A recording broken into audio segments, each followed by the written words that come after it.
আপনারা কি জানেন কিয়ামতের ময়দানে কোন ইমানদারকে, কোন মানুষকে আল্লাহ তাআলা কোন হিসেব করে বিনিময় দিবেন না, বিনা হিসাবে দিবেন, যে হিসাব নিকাশ নাই, বিনা হিসাবে ঢেলে দিবেন আল্লাহ তাআলা কাকে জানেন?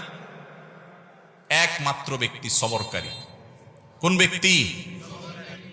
যে অসুখে সবর করেছে, বিপদ আপদে সবর করেছে, মানুষের কটুকতায় সবর করেছে, অসুখ বিসুখে সবর করেছে, মুসিবতে সবর করেছে, ধৈর্যের পাহাড় হয়েছে, ধৈর্য ধারণ করেছে, সবর করে ঢোক গিলেছে, সবর করে নিজেকে নিয়ন্ত্রণ করেছে, কোনো কষ্টে হাহুতাশ করে নাই, নাশকরি করে নাই, আল্লাহর কুফরি করে নাই, গালিগালাজ করে নাই, মুখ খারাপ করে নাই, ভাঙচুর করে নাই, নিজেকে নিয়ন্ত্রণ করতে পারছে, ধৈর্য ধারণ করতে পারছে, ধৈর্যের ঢোক গিলতে পারছে যে ব্যক্তি, এই ব্যক্তি সম্পর্কে আল্লাহ বলেছেন ইন্নামা ইউওয়াফাস সাবিরুনা আজরাহুম বিগাইরি হিসাব।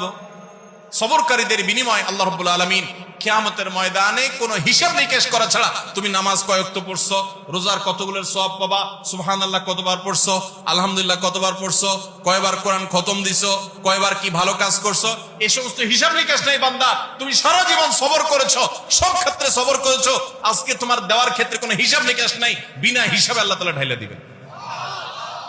সবর করবো তো ইনশাআল্লাহ। বাংলা একটা প্রবাদ আছে, সবুরে মেওয়া ফলে। সবুরে মেওয়া ফলে। মেওয়া মানে বুঝেন?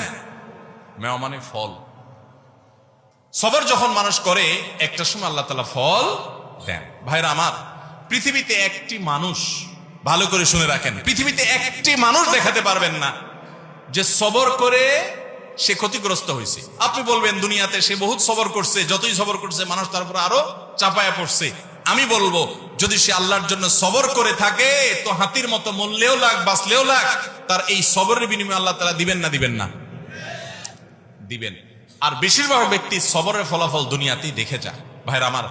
আর যে সবর করে না, আপনার ধরেন একটা অসুখ বিসুখ হয়েছে, আপনি এখন গালিগালাজ করলেন, হ্যাঁ, আপনার একটা বিপদ হয়েছে, আপনি আল্লাহকে, ফেরেশতাদেরকে, আশপাশে মানুষদেরকে গালিগালাজ করলেন, মুখ খারাপ করলেন, ভাঙচুর করলেন, তাতে কি আপনার বিপদটা দূর হয়ে যাবে? আমার কথা কি বুঝতেছেন? কোন একটা পেরেশানি আসলো, ভাঙচুর করলেন, অস্থির হয়ে গেলেন, জামা কাপড় ছিঁড়লেন। অনেকে আছে নিজের আত্মীয় স্বজন মারা গেলে ধৈর্য ধারণ করতে পারে না। আমি নিজে কানে শুনেছি এরকম অনেকে, নিজের নাতি মারা গেছে, ছেলেটা মারা গেছে, তো বলে আজরায়েলে কি চোখ খাইছে? আর মানুষ দেখলো না, আমার নাতিটারানি দেখলো, একটা মাত্র দিছে আল্লাহ তাআলা, বংশের মধ্যে ওইটাই আল্লাহ তাআলা নিয়ে গেল। এরকম অনেকে বলে, কি বলে না? কুফরি, ঈমান চলে যাওয়ার মতো কথা। আল্লাহ রাব্বুল আলামিন দিয়াও পরীক্ষা করেন, নিয়াও পরীক্ষা করেন। দেওয়ার পরও মনটাকে ছোট করে আল্লাহর দিকে শুকরিয়া আদায় করে নিজে অবনত থাকা, এটা হলো পরীক্ষা জেতার পথ। আর আল্লাহ যখন নিয়ে যান তখন সবর করে ঢোক গিলতে পারা, এটা হলো সবর। আল্লাহ আমাদের সবাইকে তৌফিক দান।